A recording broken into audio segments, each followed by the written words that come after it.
I guess I might as well do some fucking Christmas special like I did all those years ago, but I guess I forgot what day of the week it was, and we're now in January, but it's cold outside, so fucking close enough.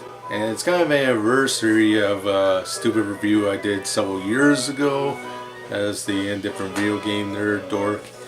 And yeah, the game was called Clayfighter Sculptor. It was, I guess, one of my more popular reviews with well over 100 hits. I love Clayfighter, you know, it was a good parody series. I kind of recommend these games. I definitely recommend going for Mortal Kombat or Street Fighter 2 or something like that compared to these, but I don't know, these are still not too bad. Okay, maybe they're better than the first Mortal Kombat Super Nintendo. There's only so much you can do on those Super Nintendo cartridges and all that shit. Wouldn't it be much cooler to play an all-new Clayfighter game in stunning 3D with more impressive stop motion animation graphics? Well, too bad you don't really get it in Clayfighter 63, because if you saw my review on that one, it's pretty much a very mediocre fighting game that deserved to be kind of forgotten. Clayfighter 63 was a very mediocre game because maybe they had a lot of time restraints, you know, limitations of the cartridge. They didn't have the opportunity to make the game that they wanted. Yeah, I'm gonna finally talk about this highly elusive game, Clayfighter 63 and the third, the Sculptor's Cut. Yeah, this is actually a very rare commodity for N64 collectors. Now, yeah, if you see this Sculptor Cut here, don't be afraid to pick this up, because it's probably the rarest N64 licensed game ever created.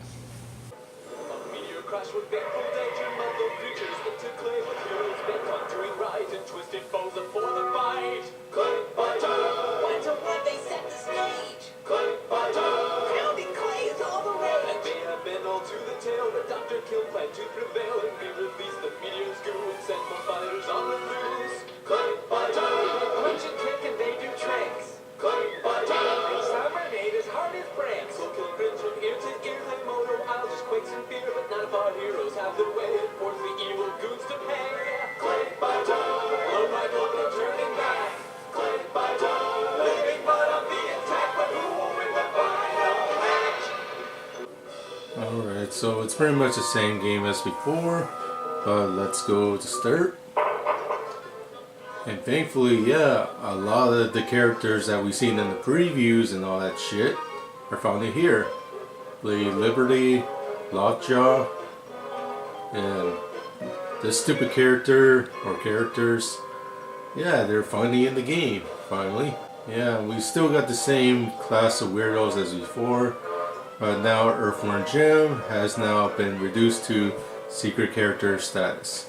So you can unlock Earthworm Jim, Sumo Santa, Booger Man, and yeah, that missing hand thingy. Yeah, so if you want to compare the fighting style in this game, it's pretty much Killer Instinct Gold or any of the Killer Instincts out there.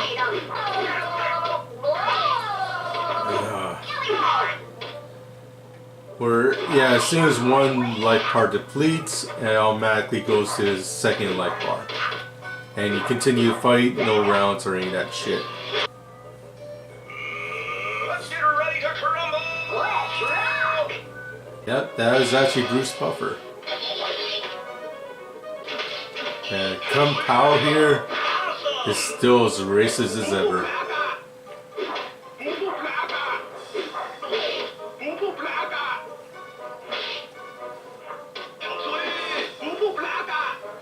I know he's supposed to be a parody of, you know, Ryu and Ken from Street Fighter 2 and all that sort of shit. But it's just such a horrible Asian stereotype. Big teeth, big feet, praying all the time. Ready to team my ass. Blob here now sounds like he's mentally challenged, holy shit.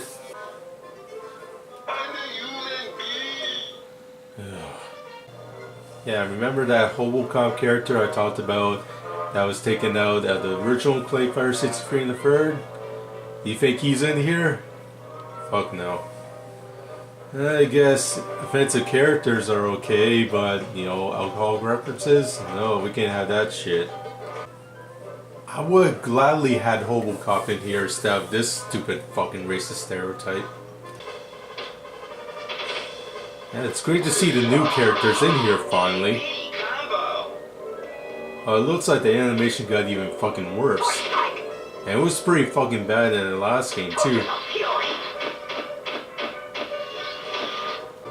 Yeah, not only is the 2D animation on the fighters themselves very outdated because it's very choppy, yeah, the 3D backgrounds are even fucking worse. They're blurry, dark. Look at this background here. It's so fucking ugly. It's just a fucking mess.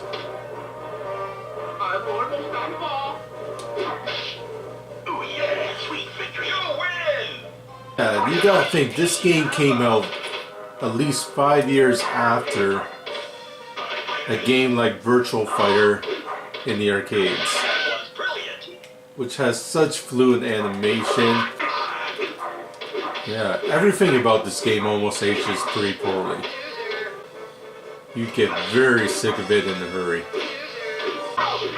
Yeah, you're expecting huge improvements in the fighting style from 63 in the third. You're definitely not gonna get it here. Yeah, even with all these extra characters in here, yeah, you're not gonna get a lot of meat on the bones. Say you want to get a high score or want to save my different secret characters, well, you fucking can't. Hell, you can even get a high score in the 16-bit games. And those games are really fucking old now. Now, I don't want to date myself by actually giving you a price on this game, what it's currently going for right now. So, since it's like one of the rarest N64 games ever made, and it was only released in rental stores like Blockbuster, I'll say the price is around $15 plus. Well, the good news is Clayfighter 63 in the third Sculptor's Cut is probably the best Clayfighter game ever. The thing is, that's not really saying too much.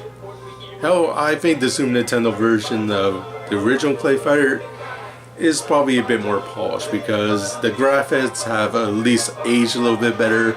The 2D backgrounds, you know, the funny animation on the characters. Here in Sculptor's Cut, you still get all the problems of 63 in the third.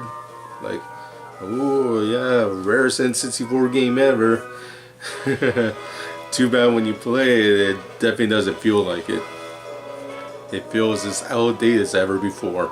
And that's why I give Clayfighter the Sculptor's Cut here on N64 a 58 out of 100. I could have gave it like a 63 in the third, but no, it doesn't fucking deserve that.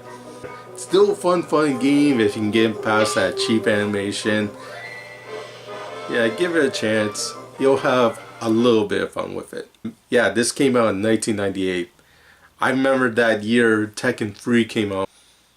Yeah, it's almost working that fucking horrible PlayStation Classic just to play a great game like that. Oh, okay, maybe not. But hey, if you want a super rare game for your Nintendo 64, at least this one is not super terrible. Like, there are some good points with it. Not a lot, but hey, at least it's nice and average. Nice average game we got going on here.